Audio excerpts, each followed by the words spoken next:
Welcome to our channel. నేను మీ రైతు బిడ్డ స్వాతి బరిశెట్టి. ఇక స్వాతి బరిశెట్టి పొలం కాడికి వచ్చిందంటే పని ఖచ్చితంగా ఉన్నట్టే కదా.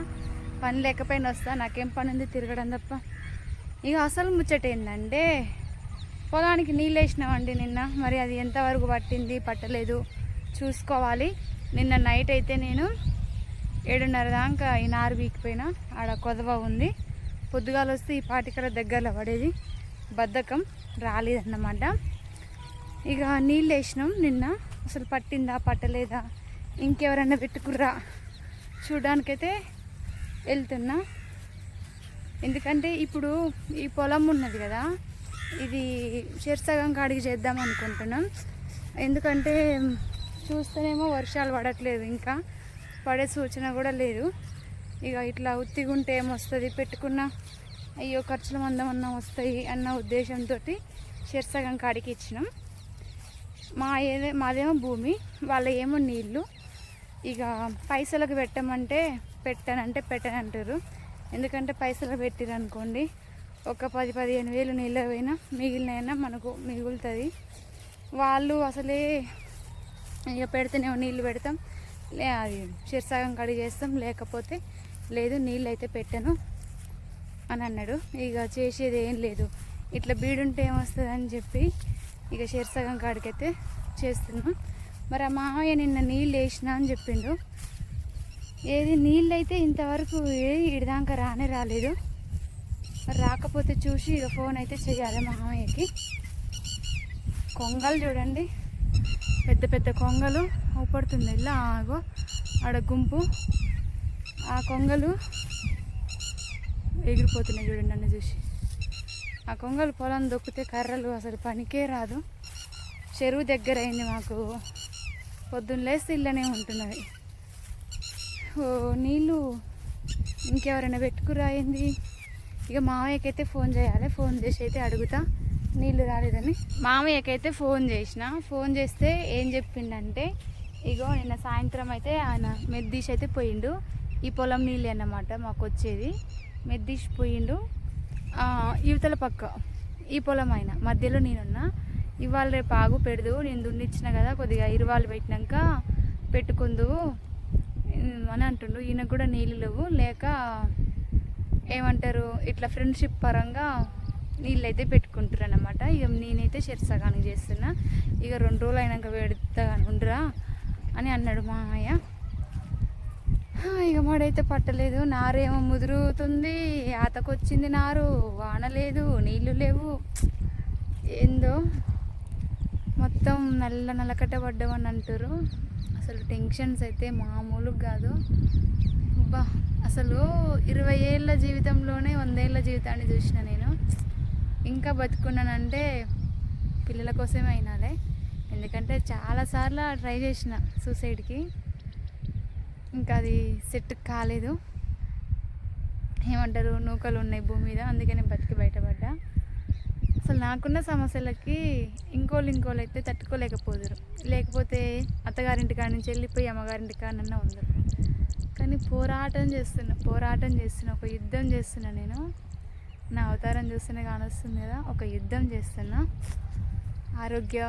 ఆరోగ్యపరంగానైనా ఇంకా వేరే మస్తు టార్చర్. అసలు ఇన్ని టార్చర్లని అనుభవించి కూడా ఉంటుందంటే అసలు నేను గ్రేట్ నాకు తెలిసి. అసలు చుక్కలు అన్నమాట, చుక్కలు పడుతుంది. అసలు ఎందుకురా ఈ జీవితం అనిపిస్తుంది ఒక్కొక్కసారి అయితే. ఏం చేస్తాం, పిల్లల్ని కన్నప్పుడు వాళ్ళ మంచి చెడు అన్నీ చూసుకోవాలి కదా. ఎంత కష్టం వచ్చినా, ఎంత ఇది వచ్చినా వాళ్ళ కోసం ధైర్యంగా పోరాడుతూ ముందుకెళ్ళాలి, అదే జీవితం. అసలు ఎంత నమ్మక ద్రోహం చేస్తారని అనుకోలేదు. అసలు ఏమంటారు, ఇద్దరి మధ్యలో 3వ వ్యక్తి దూరితే ఇక కథమే అన్నమాట. ఒకది తెరలకాయ ఏమంటారు రాగానికి వచ్చినట్టే. ఇప్పుడు నా పరిస్థితి కూడా అదే. మా ఇద్దరి మధ్యలో 3వ వ్యక్తి దూరి ఇంతలా ఏడిపిస్తుర్రు. అందరు ఒకటేరు, నేను ఒక్కదాన్ని ఒకటి. నేను పోరాడుతున్నా పిల్లల కోసం. చూడాలి భగవంతుడు న్యాయం వైపు ఉంటాడో అన్యాయం వైపు ఉంటాడో. కాకపోతే నా నమ్మకం ఏంటంటే న్యాయానికే కష్టాలు ఎక్కువ ఉంటవి. అన్యాయం ఇప్పుడు ఏమంటారు, గల్లు ఎగరేసుకుంటూ తిరుగుతుంది. కాకపోతే ఆ పాపం పండు పండే రోజు న్యాయమే గెలుస్తుంది. ఏదైనా టైం రావాలి కదా. మరి ఆ భగవంతుడు నన్ను ఎన్నడు కనుకరిస్తాడో, నన్ను నా పిల్లలని. ఇక ముచ్చట ఎందుకులే కానీ ఇప్పుడైతే ఈ మళ్ళీ నీళ్ళు లేవు.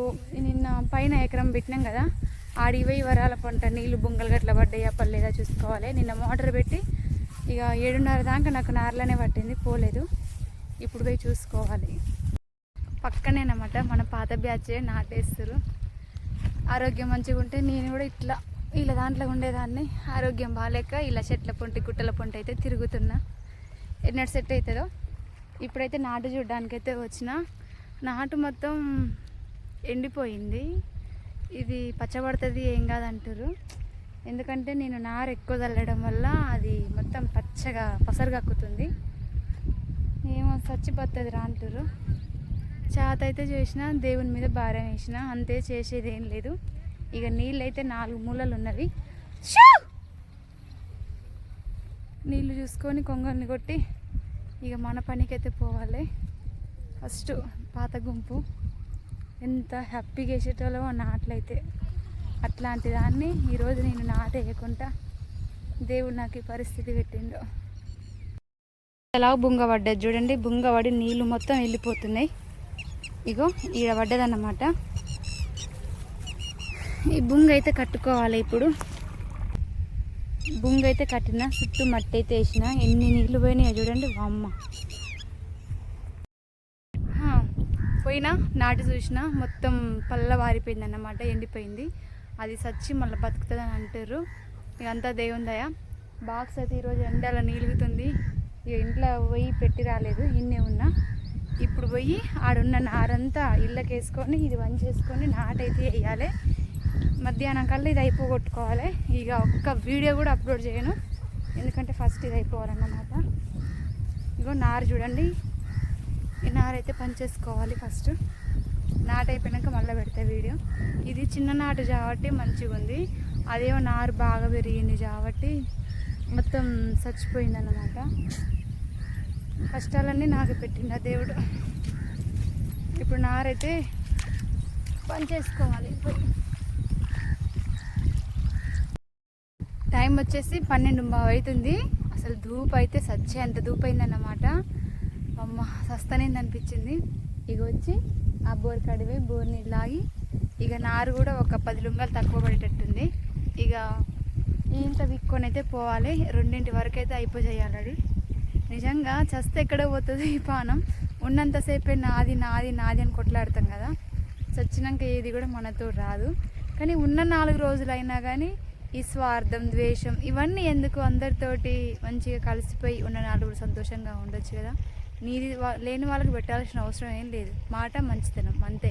మనం పోయినాడు మన ఎంట వచ్చేది మాట మంచితనం తప్ప ఏ సొమ్ము రాదు, ఏ అంతస్తులు రావు, ఏ ఐశ్వర్యాలు రావు. నాకు ఇప్పుడు ఎందుకు చెప్పాలనిపించింది అంటే అంత దూపైందన్నమాట, గుండె దడలేసింది. అందుకని ఈ మాట చెప్పిన. ఇక నారు పిక్కొని పోయి 2 వరకు ఖతం చేయాలి. ఫైనల్గా ఒక యుద్ధం గెలిచినట్టుంది నాకైతే. ఇగో మొత్తం అయిపోయింది. 4 మూలలు చూడండి. ఈ మడి ఎంత ఉంటుందో కామెంట్ చేయండి. ఎందుకంటే నేను 2 రోజులు ఒక పూట వేసిన ఈ మడి. ఇక తట్ట బుట్ట చదువుకొని ఎత్తిపోతున్నా. పార ఒడ్లు గుంజే పార బస్తాలు అన్నీ జాడించుకున్నా. నారు గుంజిన చీర జాడియలేదు. ఇక రేపు పొద్దున జాడిస్తా. ఇంటికి అయితే పోతున్నా.